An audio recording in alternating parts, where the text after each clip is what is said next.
Assalamualaikum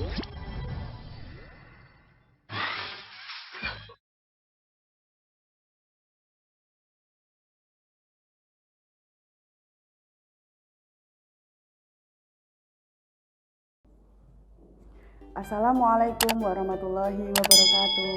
Selamat pagi anak-anak kelas 3 SD Al-Firdaus. Bagaimana kabar kalian hari ini? Semoga kita semua diberi kesehatan oleh Allah Subhanahu wa taala.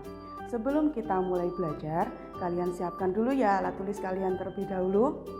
Hari ini kita akan belajar tematik tema 6, subtema 3, energi alternatif, pembelajaran 1 sampai 6. Anak-anak, kita langsung saja ya. Sumber panas terbesar adalah matahari.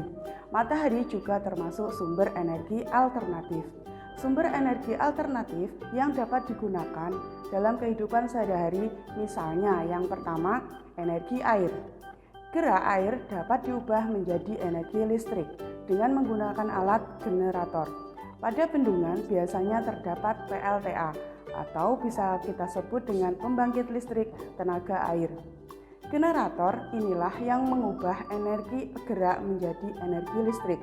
Kemudian baru bisa disalurkan ke rumah-rumah warga. Yang kedua energi alternatif yaitu energi angin.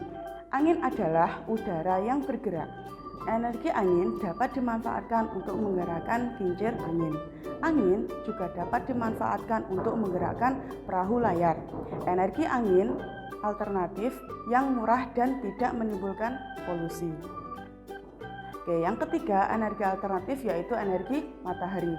Matahari adalah sumber energi panas terbesar. Matahari sangat berguna bagi kehidupan makhluk hidup. Contoh pemanfaatan energi matahari. Yang pertama, bisa digunakan untuk bahan bakar mobil, kemudian kalkulator, dan bisa juga untuk mobil tenaga surya.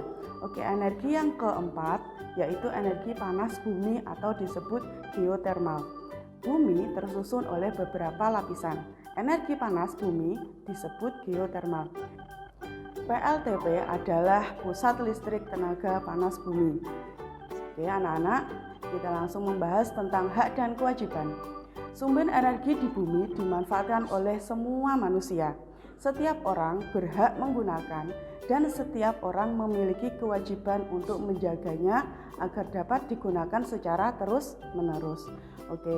Hak adalah sesuatu yang kita terima dan kewajiban adalah sesuatu yang harus kita lakukan. Contoh hak anak dirubah, yaitu pertama bermain, kemudian mendapat kasih sayang orang tua. Hak anak di sekolah contohnya mendapat nilai dari guru, kemudian juga mendapat pelajaran. Kewajiban anak di rumah contohnya belajar, patuh kepada orang tua, dan membantu orang tua. Kewajiban anak di sekolah yaitu belajar dan mematuhi tata tertib. Hak dan kewajiban harus dijalankan secara seimbang. Sekarang berolahraga juga memerlukan energi. Olahraga senam irama yang biasanya diiringi oleh musik.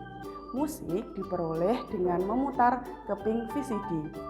Bisa juga melakukan senam dengan hitungan.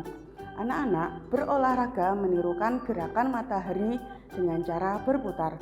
Lakukan tahapan gerakan dengan hitungan 1-8. Berikut tahapannya. Yang pertama, berdiri tegak dengan kedua kaki dibuka selebar bahu. Langkah yang kedua yaitu kedua tangan di depan dada. Yang ketiga, pandangan ke arah depan bawah. Yang keempat, putar lengan ke depan dan ke samping. Yang kelima, putar tangan bersamaan ke kiri dan ke kanan secara bergantian. Kemudian lakukan gerakan memutar tangan di atas kepala. Setelah itu, berputar, bergeser, dan lakukan langkah ke kanan. Anak-anak, kita akan membahas tentang menentukan lama waktu suatu kegiatan. Cica akan memberi contoh soal. Kalian perhatikan berikut ini.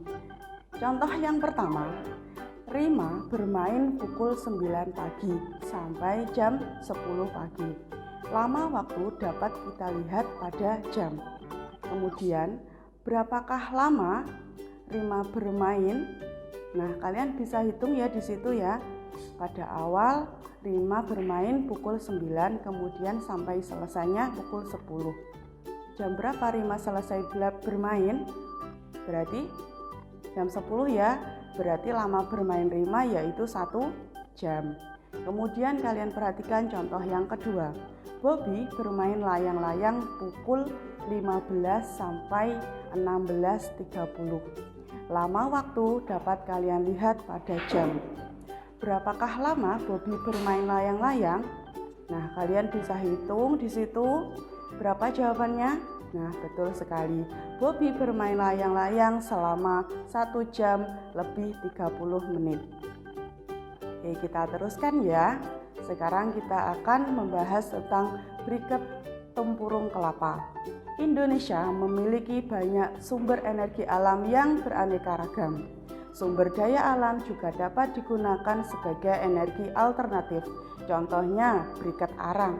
Briket arang dapat membantu untuk menghemat minyak bumi. Briket arang dapat dibuat dari bahan tempurung atau batok kelapa, ampas tebu, serbuk gergaji, dan arang kayu. Pembuatan briket arang bahan utamanya adalah batok kelapa. Briket itu diproses, diolah hingga menjadi briket arang kelapa. Digunakan sebagai pengganti bahan bakar kayu. Dengan demikian, kita tidak perlu menebang pohon untuk bahan bakar. Oke, energi alternatif yang ramah lingkungan. Limbah kotoran yang tidak pernah diolah menjadi masalah dalam kehidupan peternakan. Penimbunan kotoran mengakibatkan pencemaran lingkungan. Bau yang menyengat itu sudah pasti, apalagi pada musim penghujan. Penggunaan biogas dapat membantu menjaga lingkungan. Biogas adalah gas yang dapat dibakar. Menggunakan energi alternatif termasuk sikap peduli terhadap lingkungan. Menjaga lingkungan menjadi kewajiban kita semua. Lingkungan yang terjaga akan memberi dampak yang positif bagi kita semua. Oke anak-anak, bagaimana belajar kita hari ini? Oke, untuk memantapkan pemahaman kalian, bisa kalian kerjakan tugas yang teacher berikan berikut ini. Kalau sudah, kalian unggah ke Google Drive PJJ SDI Al-Firdaus masing-masing. Oke anak-anak, sekian dulu kita berjumpa pada hari ini. Sampai jumpa pada pertemuan selanjutnya. Jangan lupa tetap patuhi protokol kesehatan ya. Oke, semoga ilmu yang kita dapat bermanfaat. Sekian dulu dari teacher, kurang lebihnya mohon maaf. Wassalamualaikum warahmatullahi wabarakatuh. See you.